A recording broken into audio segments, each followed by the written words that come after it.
ଆଜ କ'ଣ ଭଲ?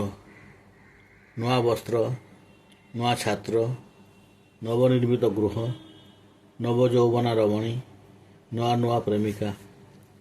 ପୁରୁଣା କ'ଣ ଭଲ? ଅନ୍ନ ଓ ଚାକର ଯେତେ ପୁରୁଣା ସେତେ ଭଲ। କେଉଁ କଥା ବିରଳ? ମରଣମୁଖୀ ଲୋକର ଲୋଭ, ବିଟପୀ ନାରୀର ପତିବ୍ରତା, ସର୍ପର ଶକ୍ତ ସ୍ୱଭାବ, ଧନହୀନ ଲୋକର ସମ୍ମାନ, ସ୍ୱାର୍ଥ ନଥାଇ ଅନ୍ୟର ଉପକାର, ଅନ୍ୟ ଦୁଃଖକୁ ଭାବିବା, ଧନୀ ହୋଇ ବିନମ୍ର ହେବା, ନେତା ହୋଇ ସତ୍ୟବାଦୀ ହେବା।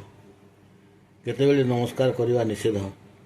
ଧ୍ୟାନ ସମୟରେ, ବକ୍ତୃତା, ତର୍କ କରୁଥିବା ସ୍ଥାନରେ, ରାଜଗୃହରେ, ଯଜ୍ଞଶାଳାରେ, ଅଶୌଚ ଅବସ୍ଥାରେ, ସ୍ନାନ କରୁଥିବା ବେଳେ, ରୋଗଶଯ୍ୟାରେ, ସାହିତ୍ୟ ଅବସ୍ଥାରେ, ଦୌଡ଼ୁଥିବା ସମୟରେ,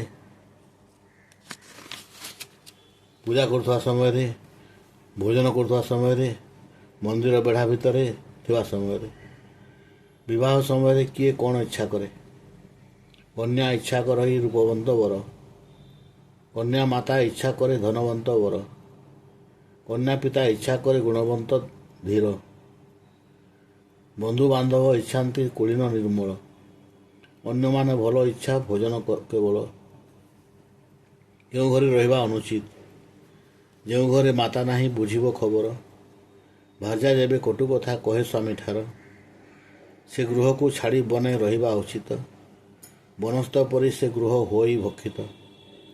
ଭାର୍ଯ୍ୟା ଶଠ ଦୁଷ୍ଟାଶଠ ମୈତ୍ର ଅଟଇ, ମୃତ୍ୟୁ ହୋଇ ମୁନିବକୁ ପ୍ରତ୍ୟୁତ୍ତର ଦେଇ। ଯେଉଁ ଗୃହ ମଧ୍ୟରେ ସର୍ପ କରିଥାଏ ବାସ, ସେ ଘରେ ରହିଲେ ମୃତ୍ୟୁ ହୋଇ ଅବଶ୍ୟ।